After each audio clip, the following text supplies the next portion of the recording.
this video is going to be all about answering FAQs around becoming a yoga teacher.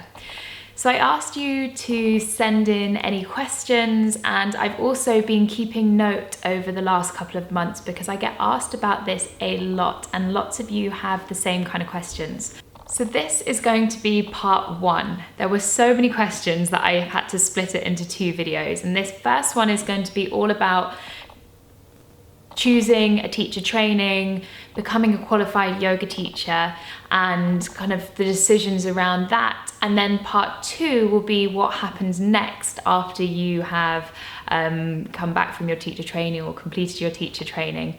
So yeah, this is part 1. So the first things first, the question that I think I get asked the most is, how do you know when you're ready? So many of you will say that you can't do an inversion or you're really wobbly in a certain pose, and how do you know when you're actually ready to go and do your teacher training?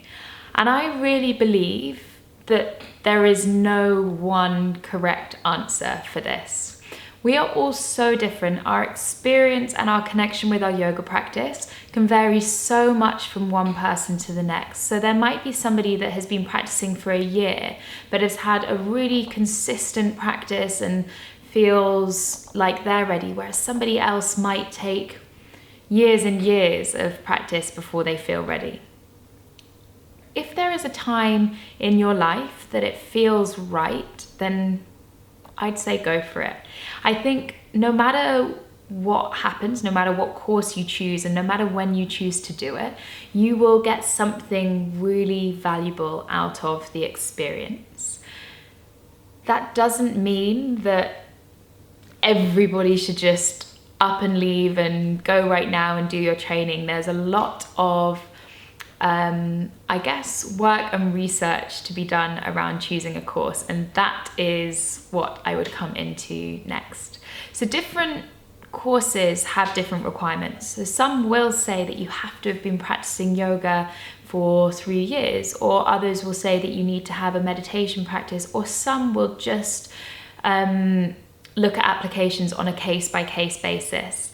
So that is a really good starting point, is kind of just taking a look around, seeing the courses that are out there and making sure that you meet their entry requirements. Because if a course has those things there listed, there's probably a reason for it, and you might as well spend your money, spend your time, spend your energy on a course that is for the level that you are at. That doesn't necessarily mean the physical level, our bodies are all so different, but a course that is suitable for your level of experience.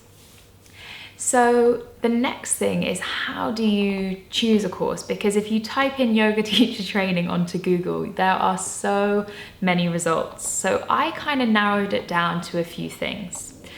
For me personally, I knew that I wanted to do an intensive. I wanted to take some time out and just commit to doing my training over the course of a month or 3.5 weeks.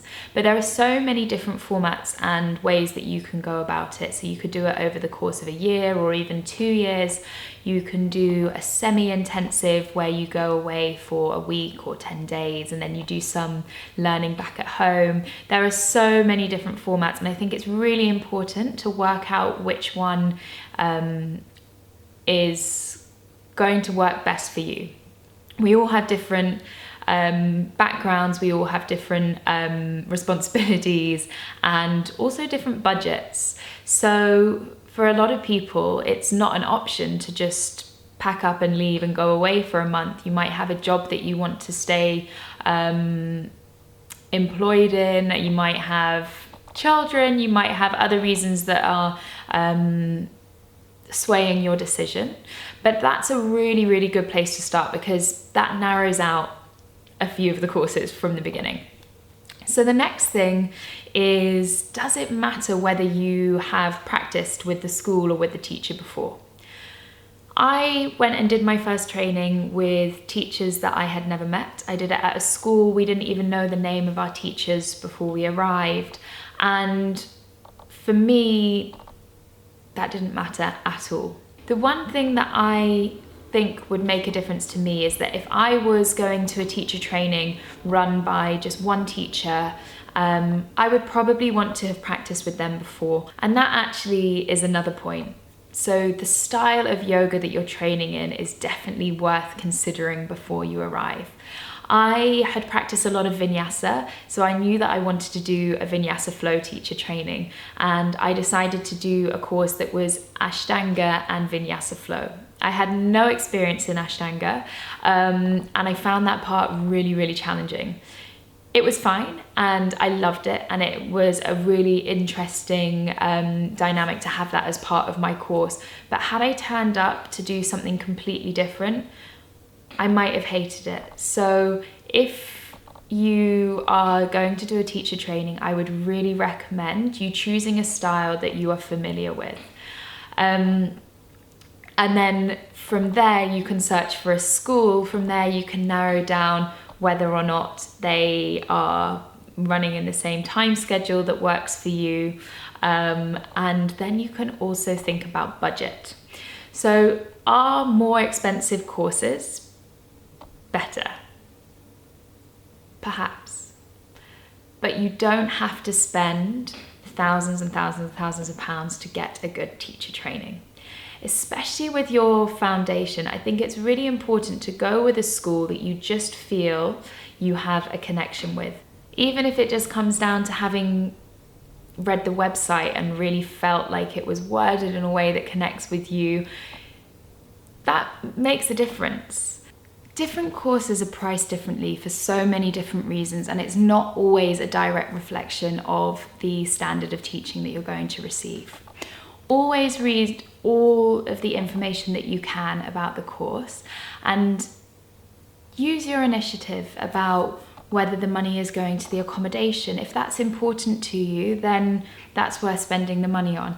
But just have a look around, research, and we all have different budgets. I was about to completely run out of savings. This was the last thing that I had time to do before I had to go and find another job. So I had a finite amount that I could spend. I also was limited by time, and I also knew what style that I wanted to train in. So that helped me to narrow it down. I hadn't met the teachers before, but I read the website of the school that I trained at and I really loved it. Most students will come back from a teacher training and rave about it.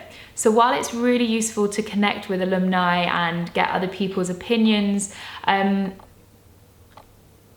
remember that most people go away and have a wonderful experience, or not even go away, but most people do their training and really love it. I don't know any teacher that hated their training. So there's always a sense of kind of rose-tinted opinion around it. I don't even know if that makes sense. But yeah, make your own opinions, make your own choices. Definitely ask around, get recommendations from other people. But choosing a course is really unique and it forms part of your journey into becoming a yoga teacher. So how do you know whether or not to go and do a training? How do you know that you want to become a teacher? I don't think we ever know anything for absolute certainty. I went away thinking that I thought I wanted to be a teacher, but I was open-minded and I went without expectation. I went just knowing that I was going to have a new experience and see what happened. And I got there on my first day. We had to teach 5 minutes or teach one pose or something like that to another one of the students on the course. And in that moment, I realized that this was what I wanted to do. But people got to the end of the course and still didn't know. It was still a really valuable experience for them, but some of them teach now and some of them don't. So yeah, find something that works in your budget. Find something that works in terms of how much time you have or the kind of time you have, whether or not you want to do an intensive. Maybe there's a certain place in the world that you'd like to go to. That helps to narrow it down. I did mine in India. There are loads of amazing trainings in that kind of area of the world, but there are also incredible trainings in London or in other cities, and it really, really depends on what works for you. If you're worried about whether or not you're ready, talk to people, talk to your teachers, get advice, and just go with your heart. I know it sounds silly, but you're the only one that really knows the answer to that question. So yeah, that is kind of part one. It's a little bit rambly. I'm going to try and be more concise with part two. But yeah, I hope that helps. That's for anybody who is looking for a teacher training. Part two will be coming up very soon. That's going to be all about what to do once you get back. If you guys have any more questions, then make sure you leave them in the comments box below. Part two will be coming soon. You can subscribe to my channel by clicking right here, or follow the playlist here for all of the updates and more videos just like this. See you soon.